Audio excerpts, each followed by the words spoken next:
चलिए देखिए क्वेश्चन में यहाँ तक। नेक्स्ट क्वेश्चन समझिए कि a man sold two watches for rupees 924 each. On one he gains 12% and on another he loses 12%. How much does he gain percent or loss percent in the whole transaction? Question था कि एक व्यक्ति दो घड़ी 924 रुपया प्रतीक के हिसाब से बेचता है।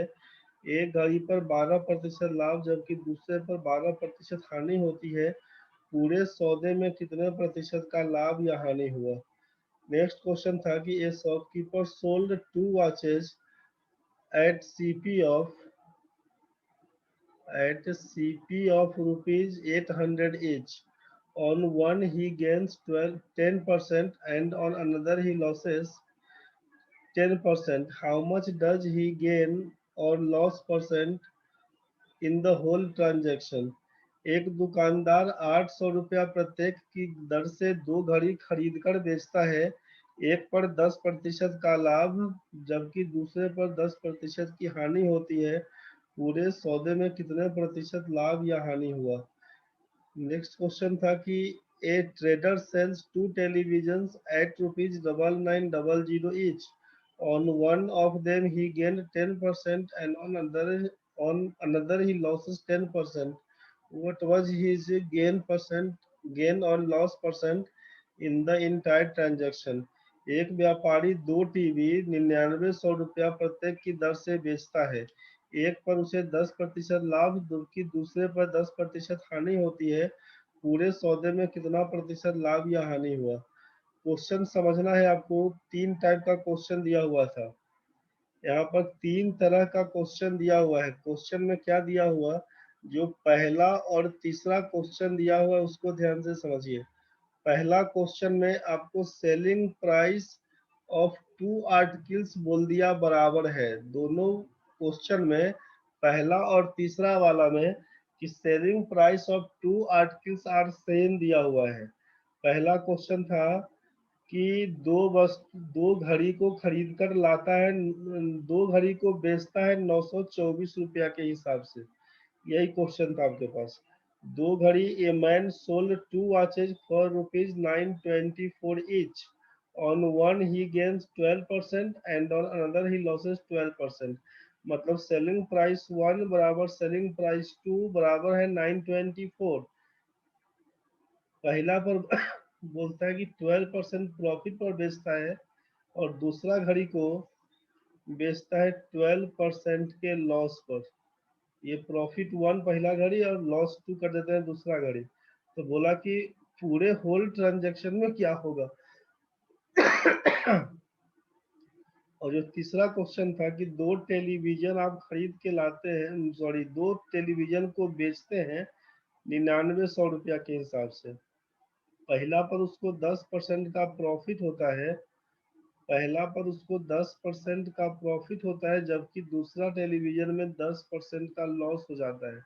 तो होल ट्रांजैक्शन में क्या होगा, टोटल प्रॉफिट होगा कि लॉस होगा, ये पूछा। और दूसरा क्वेश्चन था ये man sold to a shopkeeper sold two watches of CP of rupees 800 each. मतलब CP1 बराबर बोल दिया, CP2 बराबर बोल दिया 800। 800 रुपया के हिसाब से खरीद कर लाता है। पहला घड़ी में 10% का प्रॉफिट हुआ है जबकि दूसरे घड़ी में उसको 10% का लॉस हो गया है। तो पूरे सौदे में क्या होगा, उसको कितना प्रॉफिट कितना लॉस, ये पूछा गया। ठीक है, तो क्वेश्चन के हिसाब से हम बात करते हैं। अगर पहले हम क्वेश्चन नंबर 3 ही बना के देखते हैं। क्वेश्चन नंबर 3 पहला, तीसरा क्वेश्चन नंबर क्या था कि सेलिंग प्राइस ऑफ पहला टीवी का दाम है 9900 रुपया। आप बोले कि इस पर 10% का प्रॉफिट हो गया। फिर बोले सेलिंग प्राइस 2 है 9900 रुपया। दूसरा टीवी का भी विक्रय मूल्य 9900 रुपया, इस पर हमको 10% का लॉस हो गया। तो आपको बताना है कि ओवरऑल प्रॉफिट हुआ या लॉस हुआ या कुछ नहीं हुआ, क्या होगा ये बताना है। तो सोचिए एक बार,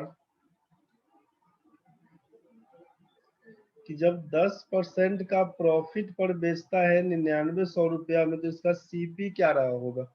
10% का प्रॉफिट मतलब 110% का मान आप 9900 रुपया बता रहे थे, तो 100% का मान क्या होगा।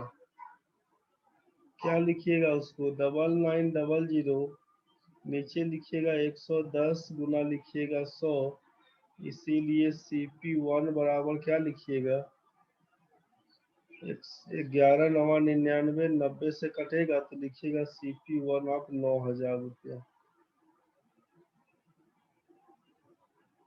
और यहाँ पर ऑल्सो निकालिए, 10% का लॉस मतलब 90% का वैल्यू, 9900, 100% का वैल्यू क्या होगा, तो लिखिएगा 9900 बाई 90 इंटू लिखेंगे 100। CP2 का वैल्यू कितना, इसी को काटिएगा, 11 9 99, 110, ये लिखाएगा 11000 रुपया। ये CP2 और ये CP1, यहाँ तक तो ठीक है। अब अगर हम आपसे पूछें कि टोटल CP कितना है, टोटल SP कितना है, तो पूछेंगे टोटल CP बताइए, तो CP1 प्लस CP2, 11000 में 9000 जोड़िएगा तो 20000 लिखवाइएगा। और टोटल SP पूछेंगे कितना, तो 9900 और ये 9900 मिलाकर SP1 प्लस SP2 अलग पेज में डाल देता है क्लियर कट। देखिए यहाँ से अगर टोटल CP पूछेंगे तो लिखिएगा CP1 प्लस CP2, तो बराबर हो जाएगा यहाँ पर 20000 रुपया। और टोटल SP पूछेंगे तो लिखिएगा selling price 1 plus selling price 2, दोनों को जोड़िएगा तो 19800 लिखिएगा। तो 20000 रुपया में सामान खरीद के 19800 में बेचिएगा, तो ये कहलाएगा लॉस कितने का, 200 रुपये का। इसीलिए परसेंटेज लॉस खोजिएगा ना, तो लॉस बाई CP इंटू लिखिएगा 100%, इसी को काटिएगा तो 200 से ये कटेगा 100 में, और 100 से ये कटेगा, आएगा 1% का लॉस। यही आपका आंसर है। तीसरा नंबर क्वेश्चन का ये कहानी है। और क्वेश्चन नंबर दूसरा में इसी का पूछेंगे, तो आप क्या लिखिएगा कि क्रय मूल्य दो वस्तुओं का अलग अलग है 800 मतलब 800 के हिसाब से खरीद कर बेचता है, और एक पर उसको होता है 10% का प्रॉफिट, दूसरा पर होता है 10% का लॉस। तो यहाँ से पूछा जाएगा सेलिंग प्राइस 1 बताइए, यहाँ पर पूछा जाएगा सेलिंग प्राइस 2 बताइए। तो क्या लिखिएगा, 10% का प्रॉफिट मतलब 110%। तो यहाँ से सोचिए कि सेलिंग प्राइस 1 कितना, डायरेक्ट ही बोल देते हैं सेलिंग प्राइस 1 कितना, तो सेलिंग प्राइस 1 में लिखिएगा 800 रुपये का घड़ी था, 10% के प्रॉफिट पर मतलब 110/100 में बेचेगा, तो ये बिकेगा आपको 880 रुपया में। और यहाँ पर बोलेंगे सेलिंग प्राइस 2 में कितना, तो 800 रुपये का घड़ी था, 10% का लॉस मतलब 90/100 में बिकना होगा। ये डबल जीरो कैंसिल, 9 × 72 720 में बिकेगा। यहाँ से पूछेंगे टोटल CP बताइए, तो बोलेगा CP1 प्लस CP2 बराबर 800 मिला के 1600 रुपया। और टोटल SP पूछेंगे तो बोलेगा SP1 प्लस SP2 880 और 720 मिला के बोल देंगे 1600 रुपया। तो देखिएगा कि टोटल CP टोटल SP बराबर है, क्योंकि टोटल CP बराबर टोटल SP के, तो बोलिएगा कि इसीलिए no profit no loss, no profit no loss. मतलब जब CP बराबर दिया रहेगा तो ऐसे केस में नो प्रॉफिट नो लॉस होता है, और जब SP बराबर दिया रहेगा तो हमेशा लॉस होता है। मतलब एगो नोट में आप लिख सकते हैं, यहाँ पे नोट में करके लिखिएगा कि if CP of first article बराबर CP of second article and percentage profit बराबर percentage loss, then always no profit, no loss occurred.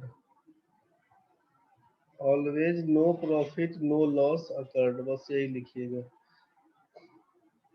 और दूसरा पॉइंट में लिखिएगा कि इफ सेलिंग प्राइस 1 बराबर selling price 2 and percentage profit बराबर percentage loss, then always loss लिखिएगा, loss occurred.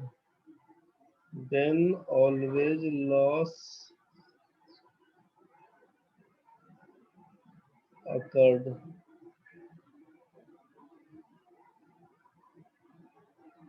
And percentage loss कितना, जो परसेंटेज वैल्यू रहेगा ना दिया हुआ, उसका स्क्वायर करिएगा, नीचे 100 करिएगा। बस उतना ही। यही 2 पॉइंट बन के आया कि यदि सीपी बराबर हो, परसेंटेज प्रॉफिट परसेंटेज लॉस बराबर हो, तो हमेशा बोलिएगा नो प्रॉफिट नो लॉस का केस। और अगर सेलिंग प्राइस दोनों का बराबर हो, ऐसे केस में परसेंटेज प्रॉफिट लॉस बराबर होने पर हमेशा लॉस के बराबर रहेगा। और वो कितना, तो परसेंटेज वैल्यू का स्क्वायर डिवाइडेड बाई 100 करना होगा। आप एक बार मिला लीजिए। क्वेश्चन क्या था? क्वेश्चन हम लोगों का पहला क्वेश्चन था कि 924 रुपया के हिसाब से बेचता है, पहला पर 12% का प्रॉफिट, दूसरा में 12% का लॉस। तो सेलिंग प्राइस बराबर बोल दिया, तो इसीलिए बोलिएगा लॉस परसेंटेज किसके बराबर, तो जो परसेंटेज वैल्यू है 12 का स्क्वायर डिवाइडेड बाई 100 करिएगा, परसेंटेज लॉस कहलाएगा। 144/100 का मतलब लिखिएगा 1.44 परसेंटेज का लॉस। ये आपका पहला क्वेश्चन का जवाब। दूसरा क्वेश्चन का जवाब क्या होगा? सेलिंग कॉस्ट प्राइस दोनों का बराबर है, 10% का प्रॉफिट 10% का लॉस। जब सीपी बराबर होगा तो नो प्रॉफिट नो लॉस, इसका आंसर खत्म। तीसरा कहानी में क्या है? सेलिंग प्राइस 1 सेलिंग प्राइस 2 बराबर है 9900 रुपया के। पूछा 10% का प्रॉफिट 10% का लॉस क्या होना है, तो बोलिएगा हमेशा लॉस ही होगा। किसके बराबर? तो परसेंटेज वैल्यू का स्क्वायर, मतलब 10 का स्क्वायर लिखिएगा, ऊपर नीचे हो जाएगा 100%। इसी को सॉल्व करिएगा तो लिखिएगा 100/100। परसेंटेज मतलब लिखिएगा आप यहाँ पे 1%, बराबर लिखिएगा 1% का लॉस। बस यही आपका आंसर बन के आएगा, 1% का लॉस यही बन के आएगा। तो ये जो क्वेश्चन दिया हुआ था आपका अभी 16, 17, 18 नंबर में, हिंदी के हिसाब से 16, 17, 18, अंग्रेजी के हिसाब से 15, 16, 17, जो 3 क्वेश्चन दिया हुआ था, इसमें क्या जवाब करिएगा? तो 16 वाला क्वेश्चन में लिखिएगा 1.44 परसेंटेज का लॉस। 17 नंबर में लिखिएगा नो प्रॉफिट नो लॉस, ना तो लाभ होगी ना ही हानि। 18 नंबर को लिखिएगा 1% का लॉस। बस यही आपका आंसर है। किसी को दिक्कत अगर है इस समय तो बताइए। 17 नंबर क्वेश्चन था कि 2 घड़ी खरीद कर बेचता है, एक घड़ी का दाम है 800 रुपया, दूसरा घड़ी का भी दाम है 800 रुपये, 2 घड़ी खरीद कर बेचता है। क्वेश्चन बोला कि एक पर उसको 10% का लाभ, जबकि दूसरे पर 10% की हानि होती है। तो एक पर 10% का लाभ मतलब इस पर है 10% का प्रॉफिट, और इस पर बोल दिया 10% का लॉस। तो सोचिए कि अगर 800 रुपया में खरीदते हैं और 10% का प्रॉफिट पर बेचते हैं, तो सेलिंग प्राइस क्या होगा? लिखिएगा ना कि 800 रुपये का सामान है और 10% का प्रॉफिट कमाए। 800 का 10% बोलेंगे तो 80 बोलिएगा। प्रॉफिट है तो 800 में 80 रुपया ज्यादा कमाया होगा, मतलब 880 में बेचा होगा इसको। जबकि दूसरा घड़ी पर क्या बोला कि 10% का लॉस हुआ था, जबकि दूसरे पर 10% की हानि होती है। मतलब 800 में खरीद के लाया था और 10% का लॉस हो गया, मतलब 800 का 10% कितना, 80 रुपया। तो 800 रुपये का सामान में 80 रुपये का घाटा हुआ, इसका मतलब 720 रुपया में बेचा होगा। ये बात समझ में आया? Yes sir. तो पूछेंगे कि इसीलिए टोटल सीपी कितना, तो बोलिएगा cost price 1 plus cost price 2। 800 रुपया के हिसाब से 2 घड़ी खरीदा था, मतलब 1600 रुपया। और पूछेंगे सेलिंग प्राइस कितना टोटल, तो लिखिएगा selling price 1 plus selling price 2। बोलिएगा 880 रुपया में पहला को बेचा है, दूसरा को बेचा 720 में। दोनों को जोड़ेंगे 8 7 15 एक 1600 रुपया। तो बोलिएगा कि 1600 रुपया में खरीदा है, 1600 में बेच दिया, तो क्या कहानी बनेगा बताओ? No profit no loss. 1600 में खरीदा, 1600 में बेच दिया, तो बोलिएगा no profit no loss. Clear हुआ? Yes sir. इसीलिए लिखवाए थे कि अगर आपसे यहाँ पर नोट में लिखवाए हैं कि अगर कॉस्ट प्राइस दो वस्तु का बराबर हो and percentage profit percentage loss बराबर हो, तो हमेशा नो प्रॉफिट नो लॉस होता है। और अगर सेलिंग प्राइस बराबर हो तब हमेशा लॉस होगा। और लॉस किसके बराबर, तो जो परसेंटेज वैल्यू दिखेगा उसी का स्क्वायर करिएगा और नीचे 100 कर दीजिएगा। क्लियर हुआ? हाँ सर हो गया। चलिए ठीक है, तो बना के देखिएगा इस सब की क्वेश्चन जो भी बनाए हैं हम लोग अभी, इस सबको बना के थोड़ा देख लीजिएगा, ठीक है?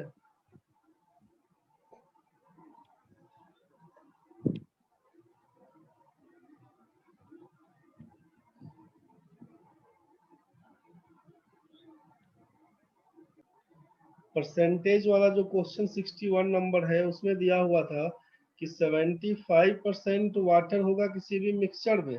क्वेश्चन में दिया कि इन्हें 60 ग्राम मिक्सचर, अगर 60 ग्राम मिक्सचर दिया हुआ है, उसमें 15 ग्राम पानी आप मिलाते हैं, तो पानी का प्रतिशत बताइए। तो सोचिए कि जितना मिक्सचर है 60 ग्राम अगर पहले से मिक्सचर दिया हुआ था तो इसमें आपको बोला कि 75% वाटर होगा।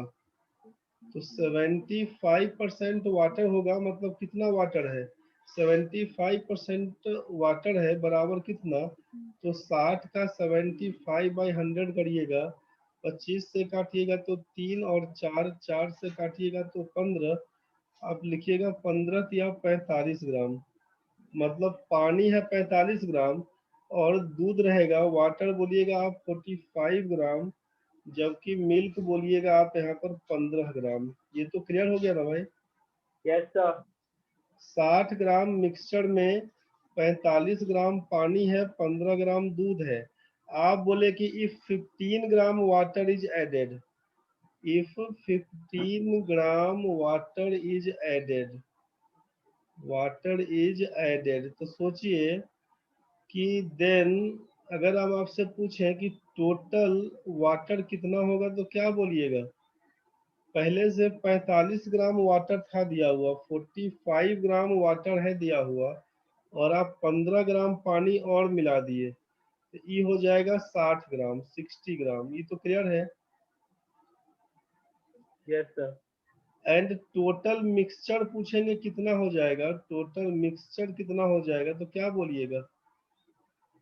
60 ग्राम पहले से मिक्सचर दिया हुआ था, 15 ग्राम पानी और ऐड करिएगा, तो ये टोटल मिक्सचर हो जाएगा 75 ग्राम का। ये क्लियर नहीं हुआ? 60 ग्राम मिक्सचर दिया हुआ है, आपसे कहा कि 75% उसमें वाटर होगा, तो 60 ग्राम मिक्सचर में वाटर है 45 ग्राम, 15 ग्राम मिल्क है, अलग अलग करने पर आप बोले कि 15 ग्राम पानी हम और मिलाते हैं, तो वाटर का परसेंटेज बताइए। तो जब 15 ग्राम पानी मिलाइएगा तो जो 60 ग्राम का मिक्सचर था, टोटल मिक्सचर 75 ग्राम हो जाएगा। विकास भाई समझ में आ रहा है? हाँ सर। और टोटल वाटर कितना, तो 45 में 15 बढ़ा के 60 ग्राम बोल देंगे। मतलब क्वेश्चन है कि 60 is how much percent of 75। बस क्वेश्चन यही है कि 60 is how much percent of 75। तो 60/75 इंटू 100%। रिक्वायर्ड परसेंटेज बस यही लिखाएगा, 60/75 गुना 100। 25 से काटिएगा तो 3 और 4, 3 से काटिएगा तो 20, 20 चौके 80% आंसर लिखिएगा। बस आपको सिंपल यही से करना था कि 60 ग्राम मिक्सचर दिया हुआ है, इसमें बोल दिया कि 75% आपका वाटर है, इसका मतलब 25% मिल्क होगा। तो आप बोलिएगा यहाँ पर 75% मतलब 3/4, बोलिएगा 45 ग्राम वाटर है, 15 ग्राम मिल्क है। आप बोले कि 15 ग्राम हम और मिलाते हैं पानी, तो जैसे ही 15 ग्राम पानी मिलाइएगा 15 ग्राम, तो ये टोटल मिक्सचर आपका कहलाएगा 75 ग्राम। और जैसे ही टोटल हम लोग 15 ग्राम पानी मिलाते हैं प्लस 15 ग्राम और वाटर ऐड करिएगा, तो ये टोटल वाटर आपका हो जाएगा 60 ग्राम। तो क्वेश्चन यही से हो गया कि 60 is how much percentage of 75, मतलब 60/75 गुना 100%। यही रिक्वायर्ड परसेंटेज आपसे पूछा है। इसी को काटिएगा, 15 चौका 60, 15 पचे 75, 5 से काटिएगा तो 20, 20 चौके 80% आंसर। यही है आपका 61 number question. Yes sir. Next कौन सा फंसा था? सर एक है सर दूसरा 62 का सर। पढ़िए। 40% of 60% of 3/5 of a number is 540. 40% of 60% of 3/5 of a number। 540 हाँ, सर 504 सर 504। 504। Yes sir. हाँ, What is 25% of 2/5 हाँ, of that number? यही ना। Yes sir. तो इसमें तो कर दीजिए कि 40% का मतलब है 40/100, 60% का मतलब है 60/100, 3/5 ऑफ ए नंबर, कोई संख्या x मान लेते हैं, इसका वैल्यू 504 है, तो इसका काट छाट करिएगा 00 से, तो ये 00 कैंसिल हो जाएगा। 4 से काटिएगा तो ये 25 कटेगा, 25 चौका 100, 5 4 9, 6 3 18, 18 दूना 36, 18 8 144। x का मान लिखिएगा 25 गुना 5 गुना 28, x का मान, इसलिए लिखिएगा 25 गुना 5 गुना 28, ये संख्या हो गया। इसका 25% मतलब 1/4 और 2/5, बस इसी को काट छाट करिएगा। 5 से 5 कैंसिल, 4 से 4 सत्ते 28, गुना करिएगा तो 25 गुना 50 और सत्ते 750, 350 इसका आंसर लिखिएगा। समझ में आया? Yes sir. बस यही गुना भाग कर लीजिएगा। बना के देखिएगा, यहाँ तक जितना बनाए हैं सबको बना के देखिएगा 18 तक अभी, ठीक है? Yes sir.